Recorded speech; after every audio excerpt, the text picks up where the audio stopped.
Let me introduce you. You introduce everyone else. This is your show. Let me introduce you. Okay. Is that cool? Okay. All right, guys. The moment that I've been waiting for, the moment you guys should be waiting for, is the one and only Jade Rana talking about everything that he knows, and you are now invited to the Jade Rana show. Let's go. What's up, baby? How you doing? What's I going on? like that. I haven't been introduced to myself. I mean, I usually do all the introductions. Yeah. Clearly, right? From the weddings, the podcasts, and I all that seen kind of it. stuff. And I actually have a mix that I made for my own introduction. So before I jump on the floor, I drop that mix and I call it a day. And then I walk out to it. It's all choreographed. It's all skidded and all that nonsense. But I wish I had an MC for me To MC you in. to MC me in. Right? Yeah, it makes sense. Because you need someone to read the crowd, right? Exactly. It changes every single time. You made this, years ago, this little intro for yourself, yeah, right? You're in yeah. a different vibe. The industry's changed. Everything's changed. And I just think it's an honor to be on the show for you to invite me over here. And it is my honor to just introduce you, bro. Thank you. You're used to introducing everyone else. It's a lot of work. So I appreciate let me return that favor. I appreciate that. But let me introduce you as well, because I want to make sure that my audience knows exactly who you are, exactly the caliber of person that's at this table, and that way they know what to expect from you, because you're not just Riz. I mean, there's a lot of notches on your belt, like you said to me earlier, right? It's just like that. Yeah. Ladies and gentlemen, a big round of applause to Mr. Rizwan Awwal, a.k.a. DJ Riz, a.k.a. Riz, Mr. Happy to Deliver, Mr. Fire and Ice, Mr. Rent the Booth, Mr. Ninjas Marketing, Tribe Studios, Mr. Everything. You are Mr. Marketing himself. I appreciate Welcome to the Jay Rana Show, bro. I feel welcome. I feel honored and really looking forward to the show. How are you, man? I'm good, bro. I'm mentally really good. I'm in a great place. Yeah? I just turned 40 this year. Happy birthday. Happy birthday. Thank Welcome you. to the 40 Club. Welcome to the 40 Club. Nice. It's the only club I'm part of these days. No more clubbing for me. When you turned 40, did you feel a certain way? Yeah, my back hurt right away, as everyone told me. Your back hurt. My shoulder's been hurting for a while carrying the team, but now my back's hurting too. Nice. I remember when I turned 40, man, I went through a little bit of it was like kind of a mixed feelings, because the thing is, obviously it's your birthday, it's a milestone birthday. So you think about like all your achievements, and then you think about all the things you shoulda, woulda, coulda done. Yeah. So it's like a road going down two different paths. Yeah. Eventually it's going to lead to the same place, but you still got to go down those two roads. When I turned 40, I was like, I'm 40 now. Yeah. Scratch that. Censor, please. I'm 40 now, so we can curse. Okay. That's, I got you. that's a one thing. Family friendly show. It is family Not a friendly. problem. PG-13 as much as possible. Do I need to beep myself out, or they'll later beep me, or I just don't beep at all? I think they'll beep you later. Okay, cool, gotcha. I understand the algorithm. Yeah, man. Like when I turned 40, I was like, oh shit, what do I do now, right? Because we've done so much already, right? And you feel like by the time you hit 40, you should be somewhere. You should be expected to be something, a husband, a father, some type of a figure, some type of a power figure, right? Right. Are you? Are you not? I guess that's all a subjective. Yeah. But with you, like I'm going down all the list of your accolades, dude. I mean, that's fantastic. You've done so much in such a short time. I feel like when I first came across you and your name, it was with Fire and Ice. That was what? How long ago was that? That was your first club. Was 2006 to 2013. I sold it at that time. Nice. Yeah. I've been to the Fire and Ice. 10 years. Wow. It's 10 years exactly. 10 years. 2023. Yeah, I sold it in September of 2013. Look at that. Nice. And we're talking about it today. Yeah. That's a sign for another club to be opened up. So I believe in experiences, right? Everyone always asks me about Fire and Ice. It was such a big part of, I think, the Desi community in New York and New Jersey. Yeah. So a lot of people know me for that. And it was never a nightclub for me. It was an experiential spot. Around that time, you and I used to be part of that great era, with the Magic Mites, the J Dobbies, right? Karma, all the huge nightclubs, the albums, right? The remixes. It was all part of it. VFW. It was the subculture and stuff. We created the culture, right? Yeah. We were all honored to create the culture. You see VFWs? VFW. Remember the VFW parties? Knights of Columbus. Knights of Columbus. You already know. And the firehouses at Stoughton Road. Of course. Yeah, we had to man. rent them out for $250, $400, $500 because that's Yep. all we could afford at That's that all it time. was. And then we would have these huge parties and then even bigger fights afterwards. 100%. That was part of it. I remember printing the flyers in high school, right, and the graphic arts club, and we always had to write in the bottom, "Come in peace."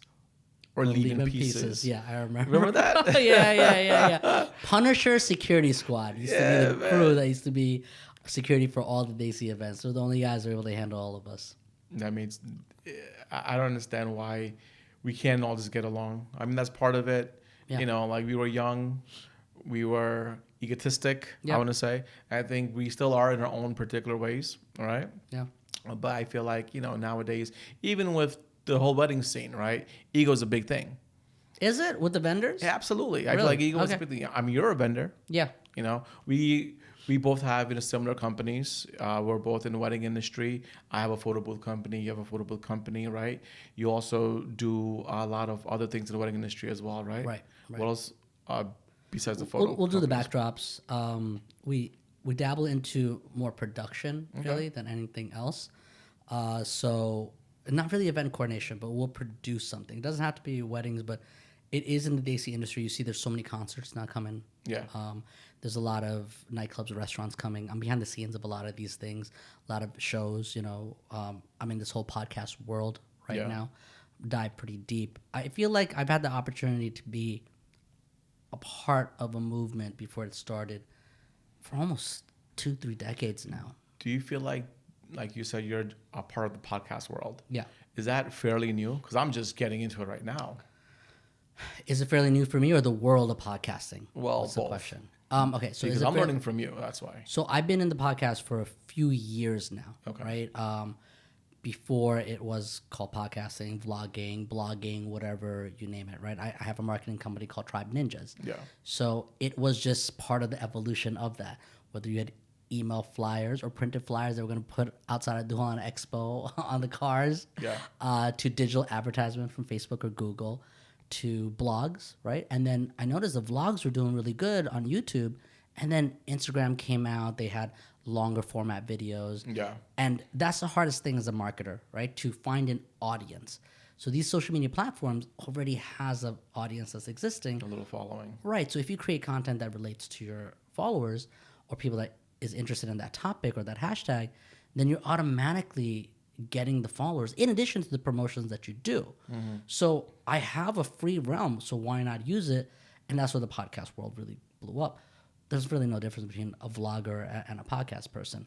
I would say the main difference is podcast people are in one place where vloggers are moving around or whatnot. Okay. So I tried the vlogging. I didn't like the quality of the vlogging. And there's cost behind it, right? So if I'm going to produce something, I want it to be perfect. Yeah. I'm not a big fan of this run and gun photography, videography, as people call it. Run and gun. That's what it's called. Okay. You're going to jump out of your car, right? Take some photos somewhere in a place you're not supposed to. You don't have permits. We don't have licenses. Okay. We're not Hollywood. Okay. So they call it run and gun. Okay. Right? So unless we're doing a full production. I've never heard of it before. This will be your first time. See, I'm telling you, I'm always learning from you, bro. All this time, I'm like, behind the scenes, all the marketing. I think my marketing my marketing skill set is probably like a 6 or 7 compared to yours. I mean, yours is a 10 across the board. I think you have all the tools, right? You just don't have the team behind it. You have that personality that lights up the room. You know what I mean? I appreciate that. Thank you. Like there's a few people, you and I can have a conversation on your couch on our darkest of days. Yeah. And it'll still probably be the best conversation I had all week. Yeah. There's very few people in this planet that I could say that can walk into a room and change the atmosphere. The clouds move away. The weather got a little warmer. No matter what you're going through personally, you change that. You just need a few people behind you that believe in you. A few people that you work with. I appreciate that. That's it. It's not supposed to be an emotional podcast. But yeah, man. Well, I love you, bro. Got me all choked up over here. I do appreciate that. And like we were just like you said on the couch, right? We were talking about it. Yeah. It was. How great was that conversation? It was great, man. I did appreciate that. Thank you. I know it was a bad week, right? It was a bad week. I had a feeling you were going through something. Like everybody goes through some stuff. You know, like we're allowed to. We talk about mental health all the time. And the first thing you said when you actually came here, you're in a better mental space. Yeah. Right. How you doing? I'm great mentally. Yeah. I'm great. I feel better about this. I feel better about that. You know, like being in the wedding industry, right? You have to, people don't talk about that. Nobody asks you. People, Yeah. and I feel like they should if they're interested, but now you're the hired help. So why would they even care? They're paying you for a job, I right? think they care. I think they're just not aware, right? They're not aware that you're not the only person for that weekend. You're not the only bride. You're not the only groom. You are turning on 4 times a week minimum. Yeah. 4 times, morning to evening. Yeah. Not only are you turning on, you're on the mic. You're hyping everyone up. You're adding that positive energy. Yeah. You're also coordinating. You know, you're the COO. You're the chief of operations. You wear a lot of hats. So many hats. You see it. That's why I got a see big a hat. one, right? I love your hat, bro. I can't wear hats. I'm telling you. We talked about I that. envy you though, okay? We all envy each other. But bro, like I feel you. I feel everyone in the industry. You know, I look at all the fellow DJs that I grew up with, and I love you guys. I love you guys for being able to carry it on. I wasn't able to, man. I retired 10 years ago. Yeah. I still want my feet in the industry because I do love the wedding industry, especially the Desi wedding The industry. wedding industry itself, man, it's a beast, right? You can't Yeah. get away from it. No. Being in the wedding industry, like you could do so many different things, right? Aside from being a DJ, Right. I wear a lot of hats, right? But I don't want to go away from the wedding industry itself because it's a lifestyle. Is it also an addiction for you? It is. I'll be very honest with you. It's definitely an addiction because being in charge is one thing, right? But the fame itself, right? Yeah. The energy that you get from your clients, your guests, you go somewhere, people automatically know who you are. Yeah. All that good stuff. feels- It's addicting. It's a high. It's a high, right? And it's definitely addicting. You know, you said a few minutes ago, you got to be on. You're turned on, right? Yeah. So when do you turn yourself off? You know, when you're at home by yourself, you know, like Music is off. the music is off, Lights are low. the lights are low. You know. That's why I like my drives also. Like if I'm in a car, the radio is off. You know, Yeah. if it's a short drive, it's definitely on. Coming here, I got to get back in the mindset. The music is on. If I'm going to an event, the music is on. But if it's a long drive, like 2 hours, music is off. Yeah, and it's the most peaceful thing. It is, man. You just want to listen to your own thoughts, get lost in your own thoughts, whether good or bad, right? But that peace and quiet, it's so needed. You know what I'm saying? Because that's the only time you get to have some peace and tranquility with your own self, Yeah. right? A buddy of mine asked me a couple of years ago, Jay, what do you do when you're with your friends and you're off? Because he's also an entertainer as well, right? And you don't want to be on all the time, right? Because you're not working. Yeah. You're out with your boys. You're bowling, for example. You can't be on all the time, right? Yeah. What are you gonna be like? It's not a time to work. Right. You You know, wanna sometimes relax. people meet you, you know, people that aren't in the industry, civilians, they'll meet you and they expect you to be a certain type, Yeah. right? So what are you? Who is the real Jay Rana? Can you please stand up right now? Who's the real Jay Rana? There's different versions for different people, Okay. man. You have to be different versions. But for if different you didn't have to people. be in this industry, right? If you had an opportunity to recreate yourself, which I know we're all addicted in here, but let's just say you're in a multiverse, all right? Yeah. And there's a different Jay Rana. Okay. This Jay Rana just out there fishing, you know, in the lake, meet some random people. Who's that Jay Rana? Random people that never met you in your life. You know, I think it all depends on who I'm around. I feel like I'm easily adaptable to my environment, right? You could put me in the suburbs. I'll be the first guy to mow the lawn. You could put me in downtown New York or Miami. I'll be the first person to run that way as well. Oh my God, that's so true. When I first met you, bro, you had this heavy accent. I don't know what it was. Was it New York almost? But what was your accent? Now I remember 20 years ago, you had this heavy accent. It was a Jersey accent. Is that, was it a It had to be a Jersey accent. It Born was- and raised. it- Born and raised. Okay. I Was it wasn't sure. ruckus? It was a ruckus accent. It was a little gangster, you know, New York type of. I can see the Jersey, Staten Island type of accent. you know? Probably, you know, like we were That's all what it little was. kids at that point Yeah, because we we met more than 20 years ago. Yeah. I do remember that because your name was Pre heavy. Fire and Ice times. Yeah, pre-Fire and Ice times. Because I met your whole family, you know, first, and then I met you while I was still at Rutgers, I think, or maybe towards the end of Rutgers. Yeah. I was already Tribe was doing all the parties and everything. I was working with your cousins a lot, you Yeah. know, heavy at that time, and then I ran into you. We have a lot of common friends, actually. You have a lot of common friends. Yeah. Now I have 0 friends. You're probably like one of 5 friends of mine. I have 2 friends. I have 2 friends. I have tons of acquaintances. Right. Tons of acquaintances, and I tell my girl all the time, I have tons of acquaintances, but I have 2 friends. Yeah. I want to keep it just like that because, like you said, how many versions of J-Ron are there? How many versions of Riz are there? Yeah. So it was very difficult for me when I got out of the industry. I was telling you this one day. I'll just tell all the followers as well. And for any other entertainers in the industry, hopefully this helps you as well. I felt like I was defined as DJ Riz, Fire and Ice Riz, Tribe Riz. I was defined by that person. Yeah. Nobody once sat down and asked me, who is this Riz? What does Riz like to eat? You know, what's Riz's love language? You know, what makes me happy? Did you have answers for that question? Absolutely. Who was Riz? Absolutely. You know, I was never Riz the business owner. I was never Riz Fire and Ice. I was always Riz the creator. You know, I'm an artist. It just happened to be this is my art form.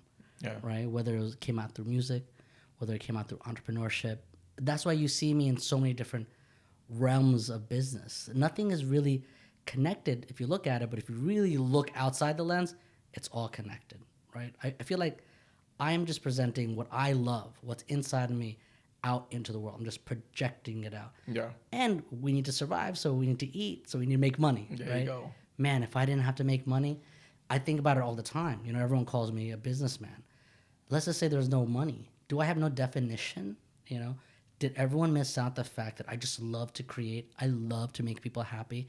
That being a DJ is nothing more than being in the hospitality industry. Yeah. I just love to not only see one smile on everyone's face, but the whole room lit. Yeah. That feeling that you get. And that's the high we were talking That's the about. high, man. I mean, Yeah.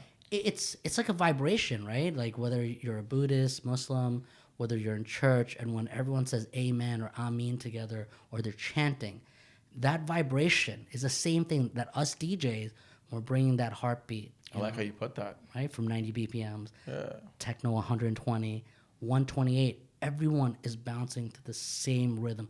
All of our hearts are just beating at the same drum. Together, we have this frequency in this room of 300, 400, 500, 1,000 people. There's nothing like that. Yeah. So maybe it is a high, but it's for me almost religious, and I love it. It's fantastic. I love how you put that. It is a religion, right? I mean, because the thing is, you live it, you breathe it, and it's part of you, right? I always say being in the events industry is a lifestyle. It's not a job, right? Because a job you can walk away from. This you can't walk away from. No. Like people have tried. Dude, it's a responsibility that if you don't take it, think about it. A wedding is one of 3 things that a bride might be dreaming of since she was a kid. And you're part of that very special moment. You have to be responsible for that. You cannot call out sick. Nope. Okay? That shit don't You work. cannot be off. If things go wrong, you have to fix it because no matter what, that bride has been looking forward to that for 25, 30, whatever X amount of years. Yep. And you got to make it beyond perfect. 100%, man. That's a responsibility, man. It's a big responsibility because, like you said, you got to be on. Even if you're sick, you can't call out sick. Even if you're having a bad day, you're having a bad week, you're having a bad month, you just broke up with your girl, or you're having some type of issues, it doesn't make a difference, right? You got to work. A couple of days ago, I was online, and a couple of my colleagues, they posted, or they vented about entertainers and people in the wedding industry as also being humans. You know, we're out on the road every single weekend. You do a party from like a full day wedding. You're on site at 7 a.m. You leave site at 12 midnight. Yeah. Right. You pack up your gear. By 1:30, you're out the door. You go back to where you got to go the next site. Of course. Sometimes you pull over on the side of the road. You fall asleep. Yeah. Right. And then you get back into the motion, get back on site the following day, figure out a hotel room to shower up, right? Look fresh to death, and repeat. And it's constantly doing the same thing. The damage you're doing to your body, bro. Yeah. The damage you're doing to your psyche at this point, right? You're going to get burnt out. The same old, right? So I told all my guys the same thing. You got to step out of it sometimes, right? Yeah. Try different things. That's exactly what I did, right? Being a DJ in the beginning, it was great. But then I burnt myself out because it was the same stuff over and over again. So I decided to put on a different hat, right, as an MC. Then again, the more you grow, the bigger you are, it becomes repetitive after a while. Then you do something else, right? Coordination. And luckily for us, that's the right way because it's always self-evolving. It's always constantly changing. And with that change, it's difficult for you to get burnt out in that aspect of it. Like you said to me earlier, Jay, what do you want to do if you weren't in the wedding industry? To be honest with you, I don't know. I mean, sometimes I will, you know what? Growing up, I did want to be a cop. That's so funny. That's what I want to be too. I wanted to be a cop. Okay, that's wild. Okay. Yeah. I always felt like I had to protect. I'm the oldest brother of 4 kids, right? So I was protecting them. And I've always been a bigger build. I was a short, fat kid back in elementary school. And then I started to shoot up a few inches here and there. But I've always been the one to go defend other people. I'm a big believer in the underdog. I'll always support the underdog no matter what the situation is, right? So I always wanted to be a cop. I remember back in high school, after graduation, I was going to go join the Marines. And my mom said no. Of course, the Desi mom would you never cannot say. join the Marines. I'm like, but mom, I want to go to the Marines. Nope. So I took a step back. I did the whole college thing and did the whole DJ thing and entertainment thing. But till this day, if I had the opportunity to go back and be a cop, I would love to be a cop. Oh, wow. Okay. 100%, man. I feel like you have to, defend, right? Lieutenant J. I like that. The thing is, you have to defend. I mean, as a leader of the community, right? You have to be the first and in the forefront, right? Safety first at all times. I mean, that's why I feel like that's one of the secrets to my success in the wedding industry as a leader and not being a follower. You know what I'm saying? And the same thing with being a cop or being in the army or the armed forces. They're all leaders in their own respect. You know what I'm saying? None of them are going to be followers. And that's exactly what we all needed. You know what I'm saying? So if I had an option to go back and change things, I think I would go and join the Marines. 100%. Wow. Okay. 100%. Or be a lawyer. I like to argue. I'm pretty good with my words. I just feel like you could do it all, right? I think you brought up something about age, right? Being 40, it's a pivotal time for all of us. For me, maybe it was 39. I was like, oh my God, I'm turning 40, right? All year. I was depressed at age 39. But when I came to 40, man, I really embraced it. I loved every moment of it because I have changed so many times.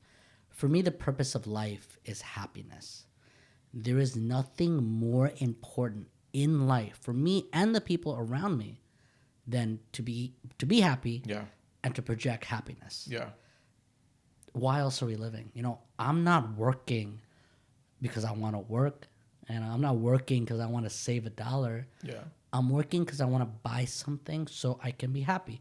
I'm working because I want to save so in the future I don't have to work and I could be happy. And you could be happy at the end of the day. So I just cut all the middleman stuff out, and I just choose to be happy. Whether it's a job, whether it's coming to this podcast, whether it's eating, it's so important for me to be happy. And I just feel like you being a leader, you want to protect, right? Me also being a leader, I just want to make everyone happy. Do you think, like you say, you want to be happy, but happiness comes in so many different forms, right? I feel like money can make somebody happy. Sure. Food can make somebody happy. Sure. Having a family can make somebody happy. Absolutely. So forth and so on, right? So it's all subjective at that point, right? So what makes you happy, though? Is it the freedom to... So I would say, as Einstein's theory of relativity, right? It's all relative for everyone. Yeah. And it also changes as you get older and different points of your life. Absolutely. Right? So when I was younger, I wanted to be a DJ. That's all I wanted to be. All I ever wanted to be was to DJ. Yeah. Right? And then I DJ'd. Then I realized, oh my God, you can't just feed yourself being a DJ. You need to have a crew. You need to buy equipment. And I ended up becoming the leader of my DJ group. Right? Mm-hmm. I didn't like that because I wasn't able to DJ. Right? So then I had to do the business part. I fell in love with that. Yeah. I fell in love with the production of it all, of creating. Right? And then from there, started hosting parties, right? That's what I want to do at that time, I no longer found the level of happiness as DJing as I did as hosting the parties, because as a DJ, while I'm on set, I could do so much. But as being the party promoter, as being the organizer, I have a say in every little detail to enhance everyone's experience. Yeah. Right? From there, I bought a nightclub, right? I took an old nightclub and I revamped it It turned into an experiential spot because I personally felt at that moment, if I was to take a girl out on a date, where can I go? I can only take her to the movie theaters, bowling, shoot some pool. So you made a business decision in buying a nightclub based on where you want to take your girl on a date? Well, I was actually hosting parties, but imagine if I was that romantic, right? Yo, let me just drop $1 million real quick just for this one date. I mean, I would do crazy stuff like that. I feel like some of us should. If you have the opportunity to do so, why not? Absolutely. I mean, because that makes all the difference, right? Because you're thinking outside the box at that point. Yeah. Right. You don't want to go to the movies like you said. No. You don't want to go to Olive Garden. No, I mean, we've all been there. different. Yeah. So let me buy a Let's nightclub. just buy a nightclub real quick for this first date. There you go. Let's see how it goes. And I did end up marrying the girl, so it kind of works. Congratulations. Thank you. So that's what I thought, right? Having a hookah is a 45-minute exchange. You're conversating, you're passing it back and forth. You're going to eat something. You're going to get some chai, or you're going to get, a drink. You said chai. Get some hummus, right? Yeah. Or some wings, or some fries. You're I'm a get wings something. guy myself. I love wings. So it forces you to talk and interact with someone for 45 minutes. The reason why I probably wouldn't get back into the nightclub hookah lounge industry, or at least the nightclub industry, is because I don't feel that the social experience is there. People are standing on top of tables, their chairs, their sofas in their VIP section in their own bubble. I always try to pop the bubble. Okay. Let's all spread it together, which is why I launched Tribe Studios. It's not a typical photography studio, as everyone may think. Okay. It's more of a selfie experiential spot. I like that. Where you come in and there's 8 different backdrops and you have these different experiences. And the way I built the backdrops is for my own shoots, for my own clients, and for my own businesses on how would I want to enhance a content. How would I want to enhance someone's baby shower, or pre-wedding shots, or first birthdays, different models, different businesses. Yeah. That's how I built the whole thing as a business. So from B to B, what do you need, right? Yeah. What do I need? And that's how I built it. And from ground up, it's like that, and it's constantly evolving every single month. So it's all like content creation, I want to say. For a business owner or for influencers and models, you will look at this as a content creation studio. Okay. For maybe, let's say, a bachelorette party or a sorority mixer, it's an experiential spot. Yeah. Right now, I'm getting booked up for the holidays already. Nice. Small events, 15, 20, 25 people. I got a couple of fraternities from Rutgers because I'm right there on Hamilton Street. Hamilton what? 800 Hamilton Street. I'm right on Hamilton itself. I remember my last office was on Hamilton and Lewis. Oh, okay. So maybe 5 streets from there. I was at the corner of Hamilton and Lewis. So hold on. I'm 800 Hamilton, so that must be pretty close too I then. want to say 500 Hamilton. Yeah. Just a few blocks down. Yeah, it used to be a law office. There's a karate school next door to me. Or was. Not anymore, my friend. Probably a luxury apartment building. Probably. Yeah, but it's funny how we're all in the same neighborhood over there. I mean, the thing is, I like that. As we're all growing, right? You're growing, but the thing is, you want to stay in your own backyard. I feel like I want to grow personally in my own backyard and make an impact in my own backyard because my own backyard supported me. I don't want to just take this energy and go down to Miami, for example, or New York, for example. I want to stay in my backyard and support them. That's why I do a lot of my charity events. Yeah, right here. All my charity events. That's it. Because you have to. You know what I'm saying? Because I feel like the community that supports you, they need your support as well. I agree. So I would say my infrastructure is in my backyard, but my vision is way past New Jersey, right? It's not enough for me just to be here in New Brunswick. I lived here all my life. Yeah. It's barely enough for me to be global, right? Right now we're franchising all over the country. Nice. For Happy to Deliver. I love it, man. I get to go to Miami, have a drink at Fontainebleau, talk to amazing owners, tech developers, and people that would have never had this opportunity if I didn't build this business. Yeah. Right? I always think about my father when I make my next moves. My man left a village in Bangladesh to really live this American dream. Yeah. We didn't honor that, right? For me to be in New Jersey and sit in New Jersey, I dishonored him. Okay. I need to go around and spread the knowledge and opportunity that he gave me. He brought me to America because this is the land of opportunities. I'm pretty sure you heard that all your life. Yeah. I need to do more, right? Okay. I'm gonna have my infrastructure here because my parents are here, and that's my reasoning behind it. It's really because of my parents and my dog, right? But And your dog. yeah. The office has to be walking distance from the house, so me and my dog can walk there. That's the priority.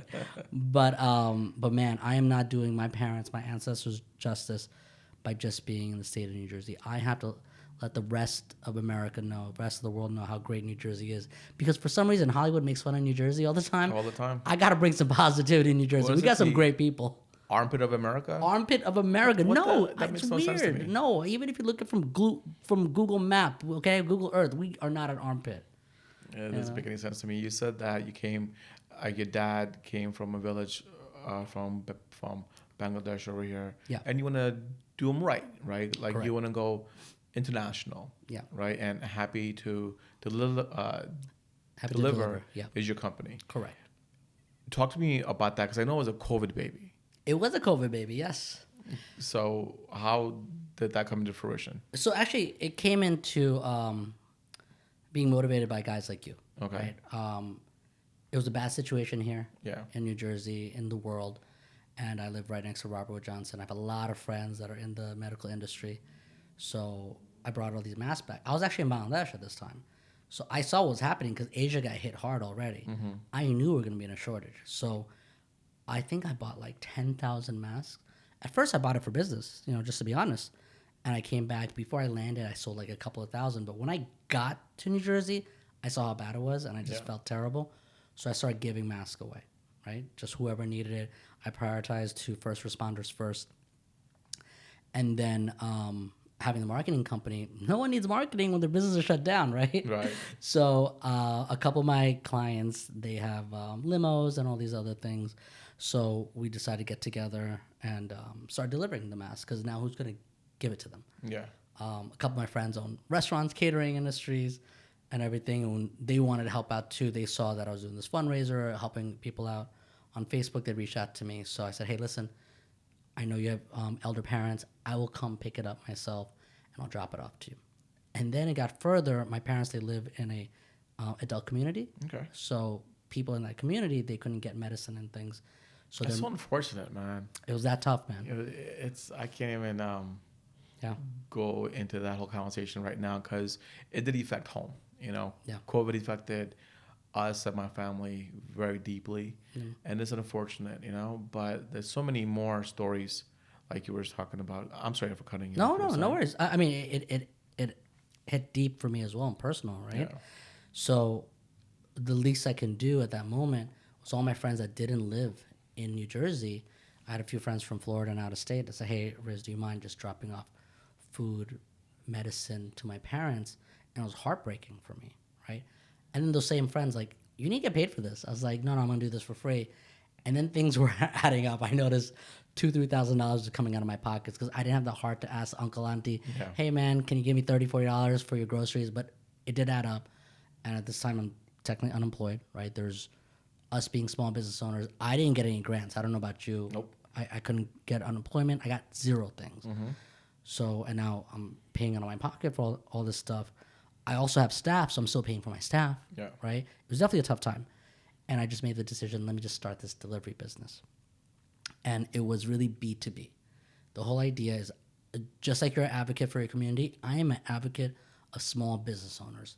The struggle that we go through and how underrepresented we are is heartbreaking. Yeah. When I have to agree. When something happens to us, zero people are there for us.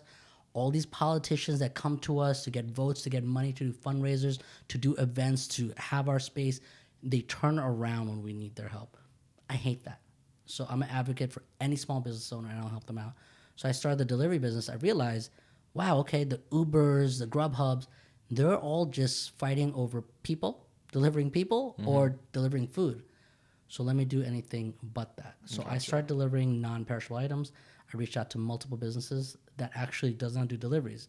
When people think about deliveries, they think about like UPS, FedEx and stuff like that. Yeah. But they don't realize someone like Martha Stewart made her millions in her backyard. Facts. So after reading her book, I was like, wow, I could do deliveries in a 5-mile radius And there's not a single business that's actually catering to that. When you go look at sales for business, there is direct to consumer. There is e-commerce, which again you're shipping out, and believe it or not, 2% is still phone sales out there in the world, right? Someone's calling in, hello, I would like to order some chai. I'll come pick it up. 2% is still phone sales, and then 18% is actually local deliveries. One company figured it out really well. They're called Amazon.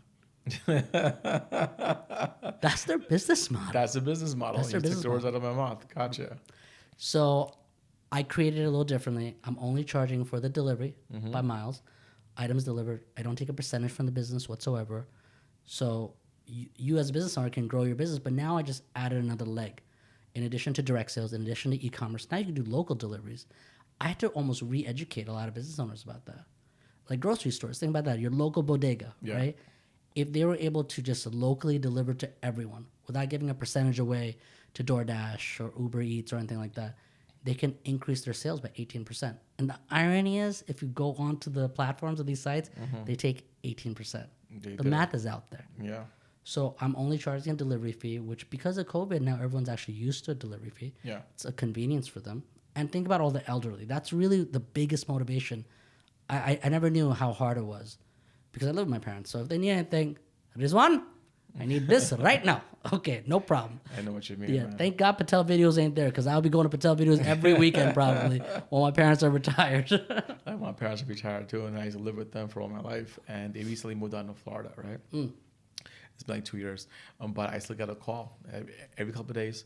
Jay, I need this. I need this. And I'm like, Dad, I'm like a flight away now. He's like, well, figure it out. And I figured it out, That's why you said that you might be also launching Happy to Deliver in the Florida area. Yeah, I am. Nice. We have tons of inquiries in the Miami area, Miami-Dade, Fort Lauderdale, all that. Nice. I just got to put the infrastructure together. I need the delivery staff. I did the math, right? You need X amount of business to be able to go in. So I'm short of maybe 2 or 3 more clients, and then I could go straight into Florida. That's exciting times, man. Yeah. So, that's what I love about business, right? You get to create. Yeah. Right? The thing is, I can't sing, right? I can't dance. I can't rap, right? So what's the next best thing? So business is my art form. So I'm creating something from scratch. There's no difference, right? I'm visualizing it. I'm dreaming it. I'm writing it down. I'm going it over. I'm building a team. I'm putting it on YouTube, whether it's through a podcast, putting it on social media, whether it's through Instagram, and creating flyers, creating commercials for it. And that is how I treat all my businesses, right? It's an art form for me. And it's extra joyous when I get a call. I got a call this weekend from Detroit. Hey, I want to expand you on Detroit. I've never been to Detroit in my life. That's fantastic. I was like, I can't wait to meet Eminem. That's what I'm thinking, right? Detroit, somewhere that I've never been to. And that's why I'm so grateful for my parents, because if they didn't take that jump to come here, I wouldn't be able to take this jump to go anywhere else. And they were supportive of me, of not being the typical engineer, doctor, lawyer, right? So was that different for you? Like you said that your parents always supported you, not being the typical engineer, lawyer. Was that always from the jump start, or it happened eventually once they saw your successes? It happened after the success, yeah, right? Which I'm pretty sure sometimes it's a little heartbreaking, 100%. Right? 100%. Hey, Dad, I told you I want to do this at 14. Now I'm 24. Can you let me do this now? Yeah. Yeah, I always knew that this is what I wanted to do. There was no doubt. The only doubt came from duties as a son, as a first son. Hey, same here, man. We have a lot of expectations on our head. Correct. Because we're the only son. Mm-hmm. And everything is going to be on our shoulders. Yeah. And you said earlier today that you turned 40 and your back hurt because you're carrying all these things. Yeah. It's part of it, man. But I'm sure your parents are thrilled. They have to be. To see all your successes. They have to be. They have to be. Listen, parents are vain, right? I came from them, right? This is my parents, and I know you can relate. Dad, Mom, I know you're going to see this, so I'm sorry ahead of time. They're going to say no, no, no. But once they see the success, oh yeah, I told them to do that. I bought his first speakers. I used to take him to the parties. No, you didn't. You didn't take me to a party. I just want to tell you that. But hey, man, it's all good. But eventually, after they see the success, they realize it's not a hobby, right? And that could have been the difficulty of our industry. It's so much fun. Everyone thinks it's a hobby. They don't take it real. Yeah. But the few people that took it seriously, bro, at age 16, I used to wear a suit, my dad's suit, oversized, right? Call my crew that I used to call tribe DJs back then, and have these professional meetings in this conference table, which in my office right now, 24 years later, I still have, because all my life I knew I'm going to take this conference table that I picked up from a garage sale. I like that. And I knew that I'm going to have my own office outside of my parents' basement, and I still have it. There's scratches all over it. There's, drink splatter. There's hookah coal burns and everything. But I love it because those are all my war scars. Those are my battle scars. 100%, man. I remember when I got my first office, I just had to celebrate. I sat there for a while at my desk. It was down in Rahway, my first office, my very, very first office on my own. And I was like, oh, I guess we made it. You gotta bleep that out. Just want to put that out there. All right. And that was the first office. Yeah. I sat there. I was thinking, we all started from pressing play from back then, right? All the gears of my dad's garage, and you're making house calls, meeting with your clients. I went to Boston for a meeting, for a party I didn't even get, but they wanted to have a face-to-face. There was no FaceTime at that point. This was like back in the day. There was no just use your iPhone. Why don't you Zoom them? Send them a Zoom link. Yeah, right? let me send them a Zoom link in 2002, right? They're like, what is this? So I drove all the way to Boston for a party I didn't even get. Yeah. But you got to do all these things, right? And fast forward to my first office, and that was great. I made it. It was a little 15 by 15 office, right? It was nice. And then fast forward a few more years, a few more offices after that. My last office was in the one in New Brunswick, right? 2,500 square feet, bro. Multiple offices, conference table, all that good stuff. I had my sofas, my couches. If I had a shower in my office, I would have never left. Yeah. I would have never left. Like, I sat there, I put my feet up on my desk, and I was like, nice. Yeah. Now what? That's the moment, right? Yeah. I would want some chai right away. Like in India, when you have like a chai wala, you have your assistant, bring me chai right now for me and Jay. That was probably the dream to go in the back of my head. But listen, I would never say that my parents did not support me, because they could have easily put their foot down. Like, absolutely not. We're sending you back to the village in Bangladesh. You're going to get married to, Shamala or whatever. Shamala? Yeah, Shamala. You're going to get married to Shamala, and you guys are going to have 3.5 children together, and you're good to go. But they didn't, They voiced and expressed their concerns a lot, but they still let me carry on. It's a brown thing to do, though. I mean, your parents are always going to look out for you, right? Of course. You're their son, you're their offspring, so they know what's best for you. Yeah. Right? At the end of the day, being 40, they were right. If I listened to every word my mom and dad said, my life would have probably been easier.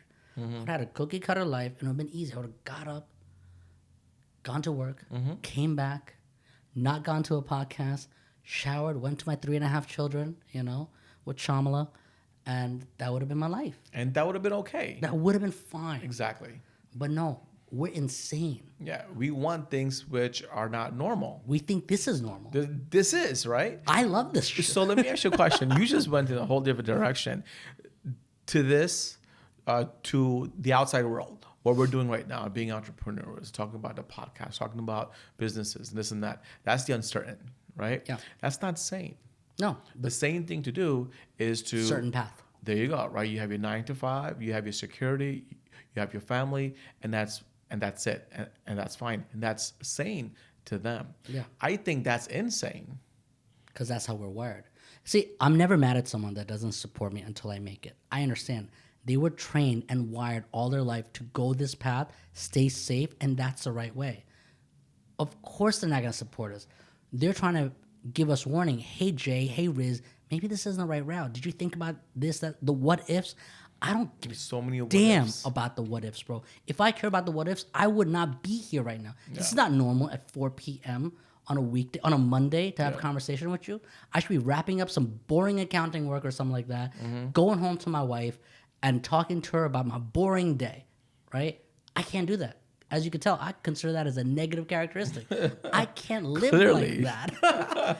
I want to talk to you. I want to know what makes you tick. I want to know what the rest of the DJs in our industry, rest of the vendors, what are they going through for real, and how can I help them? Because I swear to God, it's so important to be happy, It is. right?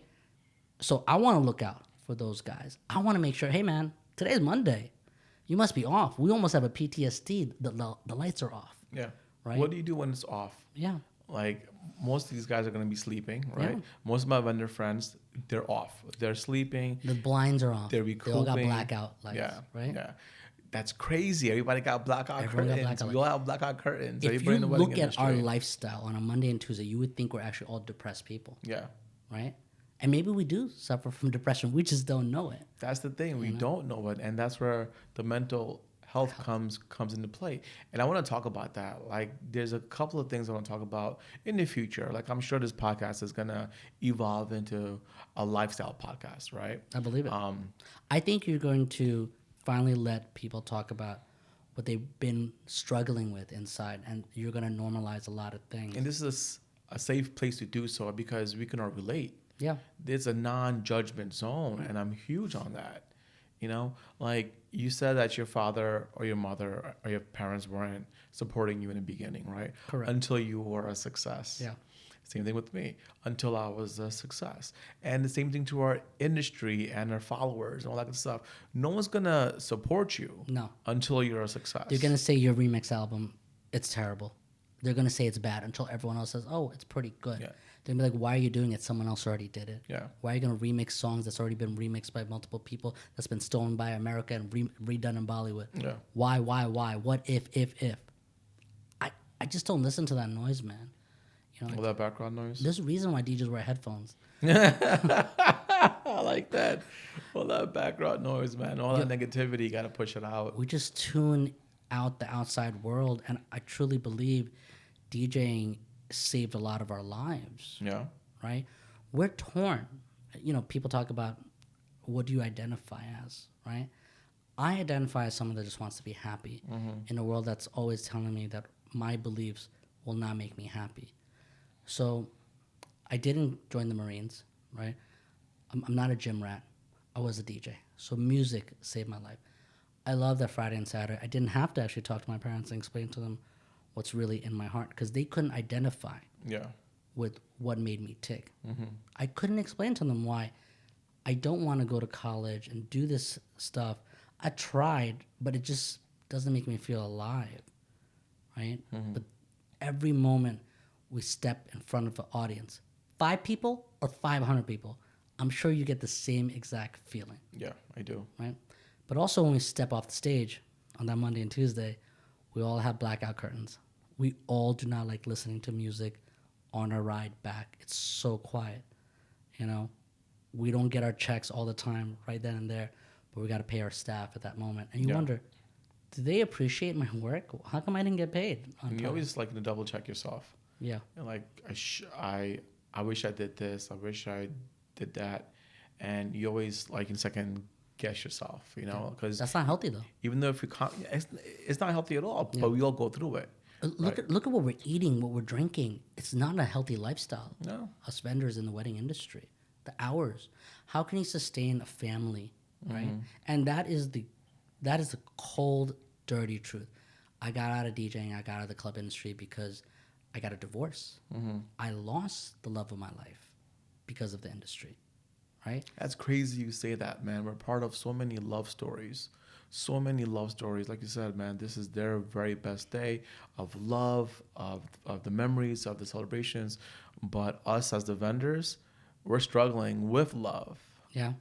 I mean, Yeah. I'm not a stranger to like failed relationships. Yeah. I'm not. I also was married, divorced, been in relationships here and there, try to make it work, right? But being in the wedding industry, it's different, man. The woman has to be built a certain way to deal with me, I want to say, right? Yeah. And also my expectations. Unfortunately, I'm jaded, you know? I've seen not all, but a lot of my couples who get divorced. You know, I've seen the reasons why they get married. It's not because of love all the time. You know, there's so many other factors. Yeah. Love is a byproduct, I want to say, right? But there's so many other factors that motivates them to walk down the aisle and walk around a fire, right? Right. I see marriage differently, but that's just me because I seen it from the inside out, Yeah.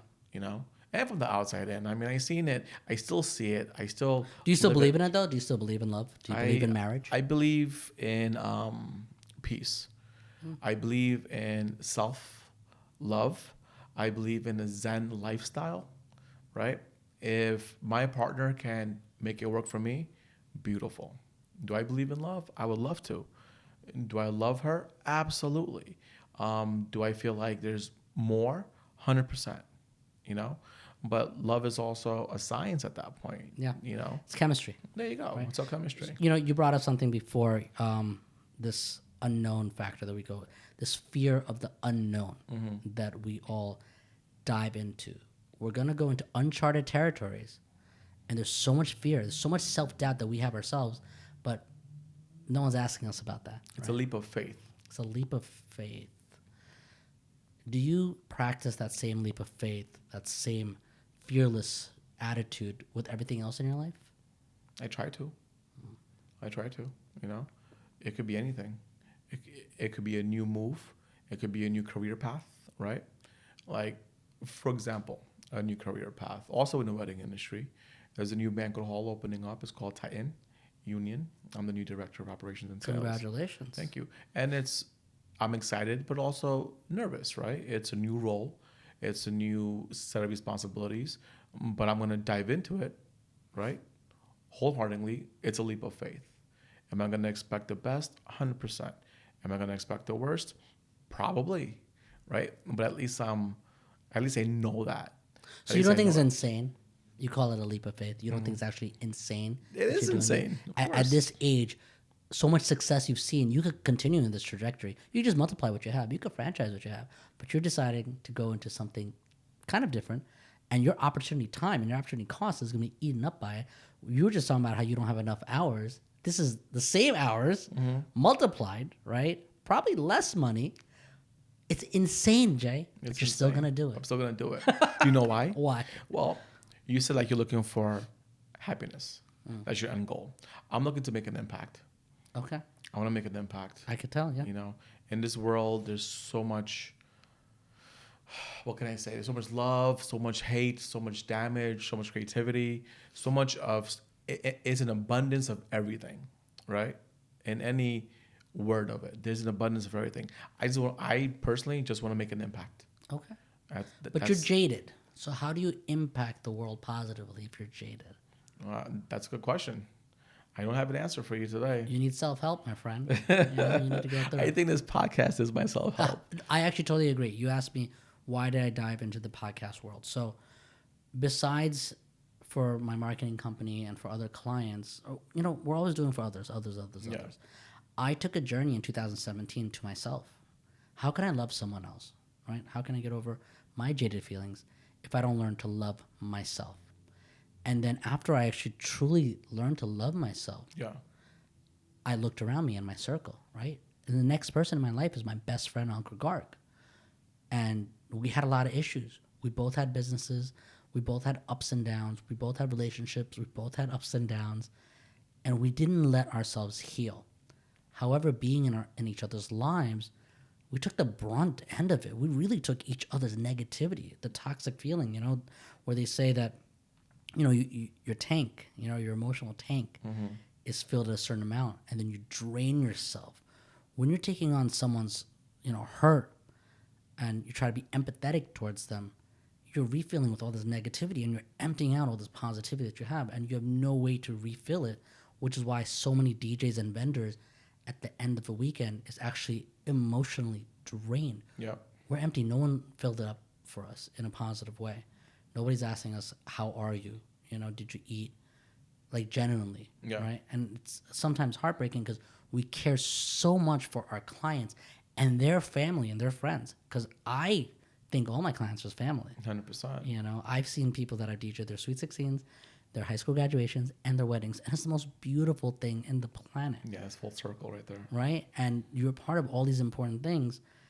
But I wonder, when I have a kid, will they call me and congratulate me? Because I'm sure you still congratulate all your clients, whether they booked you now or not, because you built this connection. 100%. Yeah, it's a relationship that you have with like all your clients. So in 2017, me and Encore were in different stages in our life, and we drifted apart. And it was a very negative, drift. But it wasn't because of anything that we did. It's probably because of all the things unsaid. Yeah. Right? We dived into this world, this fear of unknown, where, gravity itself doesn't work towards the law of physics, right? Where if we do something, it's supposed to attract all this positivity. It didn't, right? You're supposed to attract your significant other, your soulmate. It didn't. It drifted you apart. Going into the world of a business, going to the world of what you want in life actually pushes away everything that you're quote unquote supposed to have. And it's difficult when you're in your 30s and you think you're supposed to have everything set. It's devastating, bro. Devastating. That's the word, man. It's devastating because like you want this. Yeah. And you thought you did it right. Yeah. But now you just pushed everything away. Yeah. And then we didn't give ourselves time to heal, to figure out what on earth just happened, At that moment, me and Uncle decided to start our journey together. And it evolved years into the podcast where actually our friendship was falling apart so badly.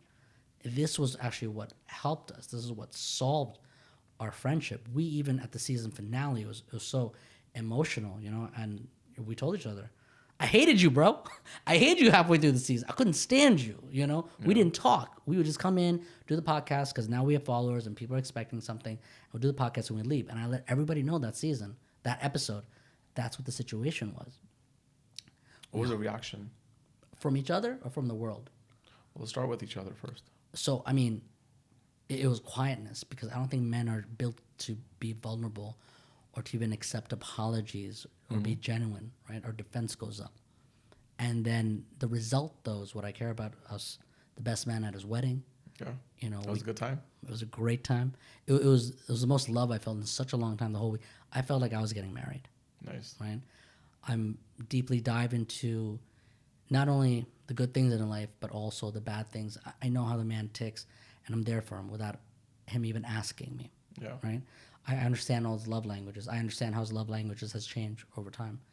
We both have taken the time out to get to know each other. And that's what the podcast was for me. It was therapy for us. Yeah. So, you become the average of the people you hang out with. So even after you heal yourself, if the people around you aren't healed, you're going to take on those toxins. So it's important for me to only connect with people that also healed and to repair my relationships with everybody. And there's nothing better than a face-to-face, a vulnerability of putting yourself out there in the world and hopefully, as you said, an impact. I know there's other guys, there are other vendors that's feeling the same way we're feeling. And sometimes I honestly don't know how I'm feeling because I'm so mentally strong that when someone reaches out to me, they hit a nerve. I'm like, hey, man, you're right. That is exactly how you felt. And I felt like even in our talk, you felt certain things. 100%. Because the thing is, you can't talk about anything that's sad, right? But I feel like wedding industry vendors, we're sad. Yeah. We try to be happy. It's a genuine happiness, 100%. Because we love what we do. Exactly. We love but what we do. But we're lonely. We are lonely. I feel like I'm lonely all the time. Super Robin Williams like. Robin Williams, I talk about him quite often, right? Because he went through the same thing for his whole lifetime, right? As an actor, he had his on switch, he has his off switch, and he couldn't be off with his friends and family because they had expectations of him, right? So when he was off, he had to be by himself, and that just spiraled down into a tragic ending at that point, right? Hopefully, like you said, there's other vendors in our industry who feel that they need mental help in some form or fashion, right? Yeah. Some type of a support system. And hopefully the Jay Rana show becomes that platform for them, a safe space to have a conversation. And it's okay. It's not about being judged, because we do what we do. We're dope at what we do, so it's all good. But a safe space to just vent and be yourself.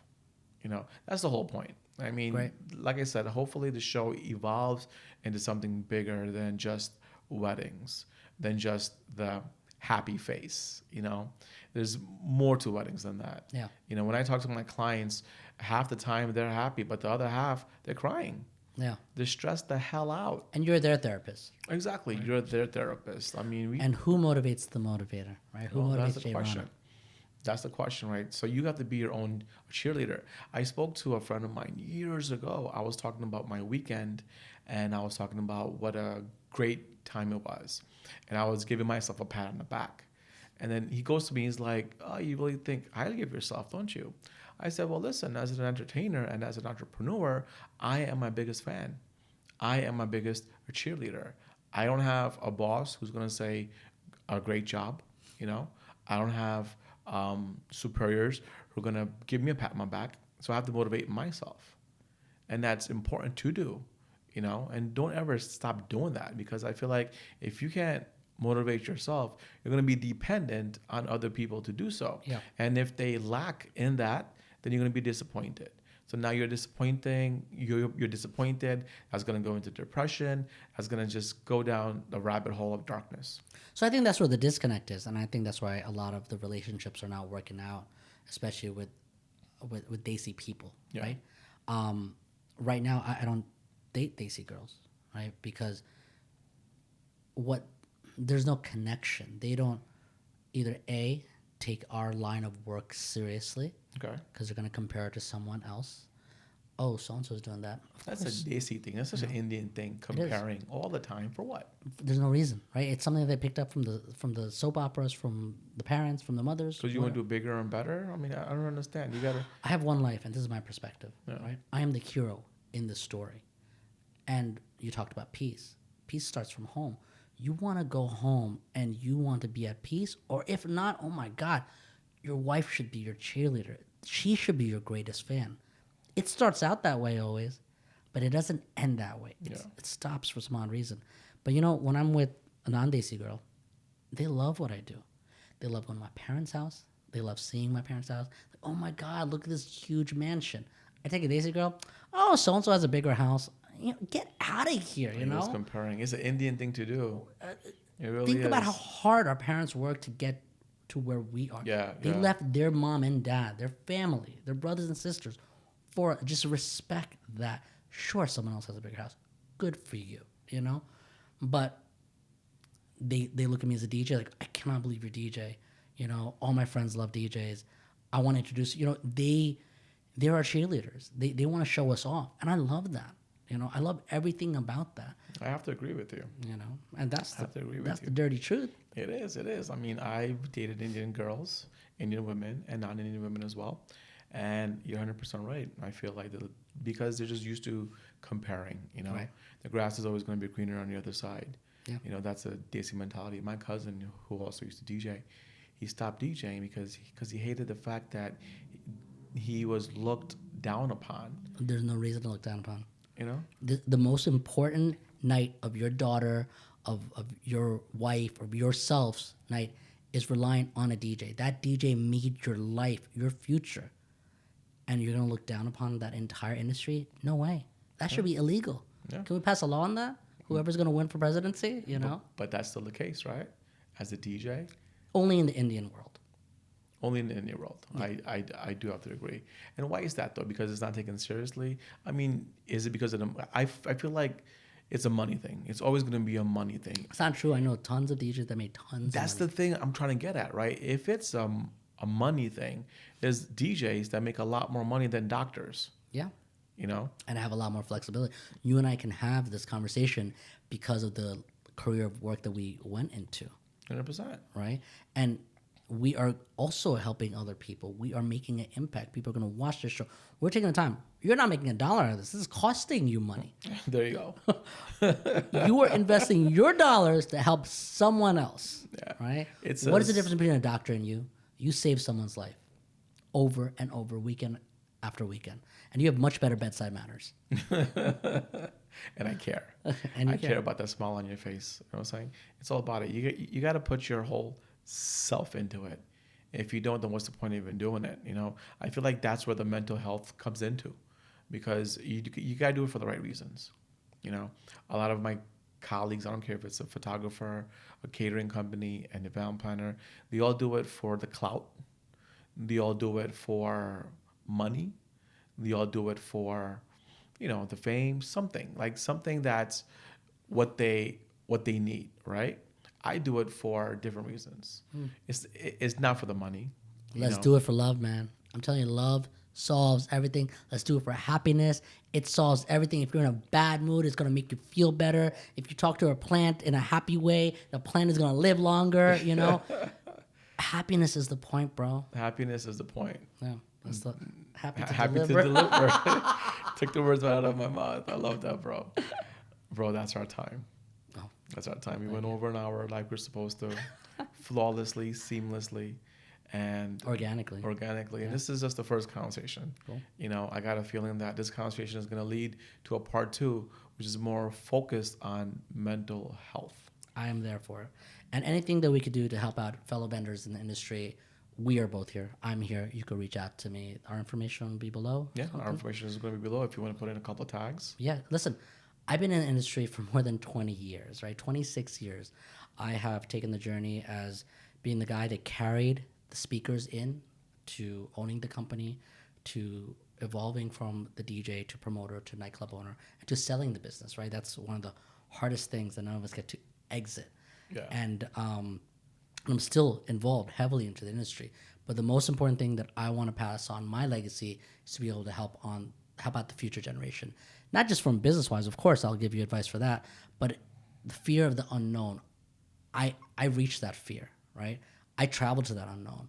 So if you don't know where your career is going to be 5 to 10 years, I can let you know.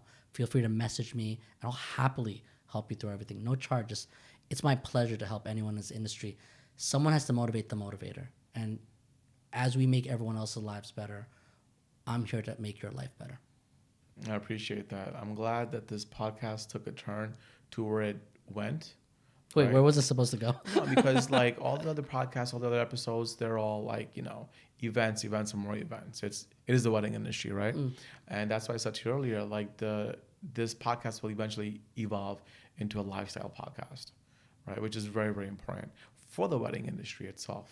We can't forget about our personal lives, because at the end of the day, we're all humans. Yeah. No matter what superpowers we may have on a day of the event to make our client's life the best of the best, we're still human at the end of the day, and that's very important. People forget that. Cool. Well, we're here for them. Beautiful. With that said, thank you for coming. Thank you to my audience, our audience. I really appreciate the love. As always, comment, subscribe, follow, all that good stuff. And as always, I'll see you on my dance floor. Peace.